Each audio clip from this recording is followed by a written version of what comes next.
Whether you become a Netflix or a Blockbuster depends on your ability to recognise the sometimes uncomfortable fact that you need to stay ahead of change. At Zurich, we want to help you engage and embrace change, and that's why we've partnered with AdviserVoice to produce the FinTech Labs, which will bring you a broad array of financial technological innovation, all geared to help you and your businesses. We hope you enjoy the series.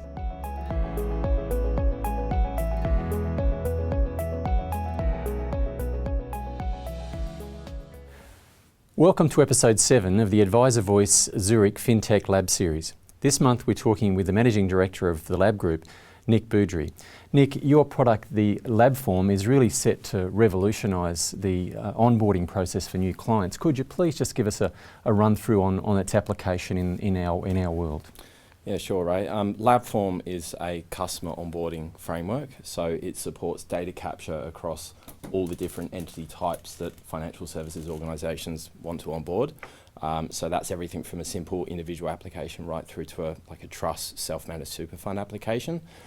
There's two ways of initiating LabForm applications. It can be direct consumer via a website where an advisor can pick that up and troubleshoot the client through the account opening process, but then also advisors themselves can actually log into a portal and initiate and draft an application on a client's behalf, and then actually electronically hand that over. Mm-hmm. It's a multi-product platform, so not only does it deal with all the data capture that you had to do under the anti-money laundering legislation for those entity types, but it also allows you to set up multiple products and services within the platform, and those products and services can be used to drive the workflow of the data capture. So for example, a particular fund may require certain risk profiling questions, and LabForm can dynamically bring that into the workflow. It provides an electronic execution process or digital signing process.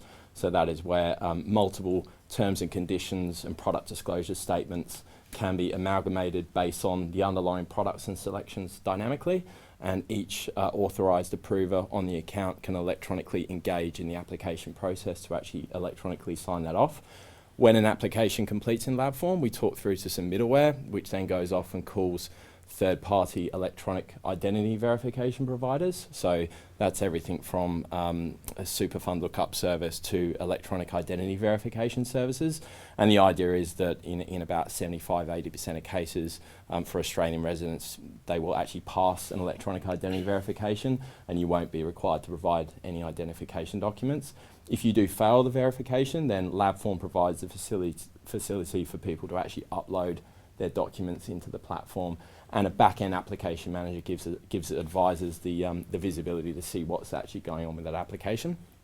And then one thing that we've really just embarked on is actually connecting LabForm instances. So each Australian financial services licensee has their own LabForm instances, and that can have its own white labels created within it for the corporate authorised representatives for them to be able to provide onboarding to their clients. And what we're actually able to do now is actually move that data between instances of LabForm. So an example of that is if you require an upstream cash management account for a trading product, because if that cash management account provider uses LabForm, we can actually shoot that information up to that provider and then dispatch a resume link from that particular instance of LabForm so that they can engage that service. And the alternative to that was basically auto-populating an Adobe PDF application form and getting the client to have to fill it out and sign it. So the whole process of going back to the anti-money laundering legislation has been around 7 or 8, maybe 10 years now, and it's come a long way by the sound of it. Let's throw it over to the panel to just get their thoughts on initial questions. Virginia, you've got a number of authorised representatives working with your organisation. What sort of application can you see this in terms of efficiencies in your office? Yeah, well, I guess as you pointed out, we haven't actually seen the software yet, but as you pointed out, quite often we're having to either email the application from the client, has to print it, and if they don't have a scanner or the ability to be able to get it back to us, it's coming back via mail. So there is that timing thing of being able to have an instant signature, I would imagine. And if it stores all that information for us as well, under the anti-money laundering, so if everything's kept, like the driver's license and passport, etc., that would be very handy. That's quite a key point. We actually do keep all that data indefinitely. We can depersonalise it if we have an integration with the organisation. Yep. But a lot of organisations do use us for the security and encryption around that personally identifiable information. And we have, being a software as a service, we have the economies of scale to implement that control on our infrastructure to protect that data. Yeah, one of the frustrations that I know if you're submitting a number of applications for a particular client, different organisations have different processes internally, and if you were able to streamline that for them, and as advisors you only had to submit data once, that would be a great efficiency gain. Yeah, so that's the connected onboarding aspect that I talked about, which is sending data from LabForm to LabForm, because essentially, yeah, from an AML perspective, what we're trying to do with LabForm is standardise the process, because everyone has to capture the same thing from an AML perspective. However, there are variances on how quickly people take up on the new rules for AML, and there's also product variations. And you don't necessarily want to front load everything into the initial onboarding process to capture the lowest common denominator of what you need to provide those services. So yeah, with LabForm you can fill out an initial application with an organisation that's on LabForm, and then the data can be sent upstream to another instance of LabForm, and LabForm will manage the delta between what it's already got and what it needs in relation to the additional product and service, and also the execution around those additional products. You'd see a good application if you're, as a dealer group, transitioning from one platform to another, having all that uploaded and being able to do that quite efficiently. I've heard of instances where digital signatures have been lifted and used in fraud cases to transact on clients' accounts and whatnot. How's the security deal with that sort of situation? Yeah, it's a good point. I mean, the way we mitigate digital signing, people are still actually pretty nervous about it, and they need to understand exactly how it works and all the audit trails there. But the Electronic Transactions Act of 1999 has enabled you to do it. They don't prescribe a method. The way we mitigate that additional risk is we will utilise the document uploader to actually ask for like a signature specimen. So that might be within 14 days, or you have to provide that before you withdraw funds, or if you'd like to change your details in the future. So we use the digital signing and execution in order to get that account open, take the funding in for the products and services.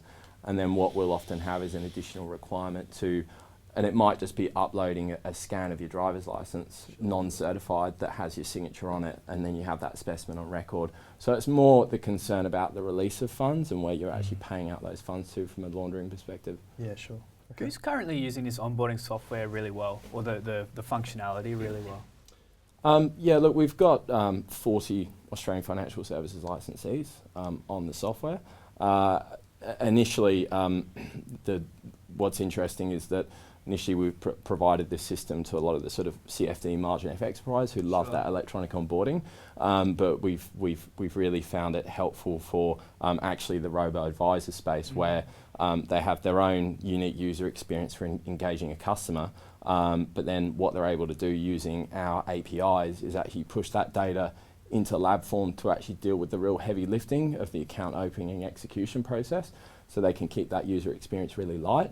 And then off the back of that, they'll actually tie the execution back to their managed discretionary account agreement that was presented to them at the start of the process, and that just ties into the digital signing.